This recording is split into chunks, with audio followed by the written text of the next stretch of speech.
Okay, we are to Thursday phase 2, which is going to be chest and triceps, my favorite day other than legs. So you're going to start with a flat bench chest press. This should be familiar to you. Okay, right here on the flat, make sure that you don't hyperextend those arms. You can stop right here at that 90 degrees, and then B will move to incline. So you'll incline your bench at the gym. This will still work the chest, but it's a little bit harder because it also works the shoulders. So you may have to go down in weight just a little bit. If you're at home on this one, you can actually just grab your ball. Okay, lean against the wall in an inclined position. Same thing. And then you'll move to a decline. If you're at home on this one, either do push-ups or decline push-ups if you feel like you're ready, where your feet are on the ball or on a bench like this. Or you can even just come down and do regular push-ups. If you're at the gym, you're going to come to the decline bench. You do not have to use the bar. If you don't feel ready for that, I know the bar is a little bit more intimidating, but that's what I'm going to show you on. So just hook your feet over this bar and under this pad here. And if you don't want to use the bar, just take it off the rack and grab some dumbbells. And it looks just like this. You can usually use about the same amount of weight on the decline that you would on a flat bench press. And then we'll move to the next circuit, which, hopefully it's this. Hopefully it's the standing cable without looking at the book. But you keep the handles on the cable like you did. For most of the workouts we've done with the cable so far, you've used the handles. And the arms will come wide, okay? And you'll stand in the center of the cable machine and pull. Okay, so both arms will meet right in the center of the chest. Try not to bend the elbows too much, okay, because then you're taking it back to a press rather than a fly. I want it to feel like a fly. It should feel like that burn is coming right through that armpit, okay, and coming in. And at home, you would use your band. Okay, wrap it around your back and underneath your arms, and then just same thing. Pull forward as if you were on the cable. Then you'll move to triceps. Overhead extension should be familiar. It's the one dumbbell.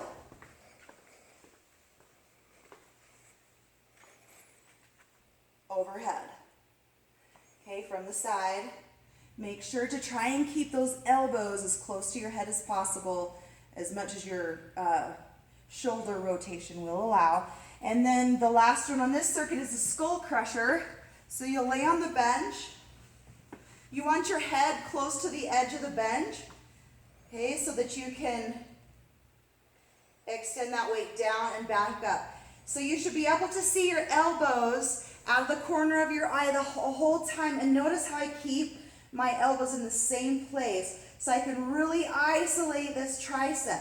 Okay, if I'm swinging here, there is no isolation in that tricep.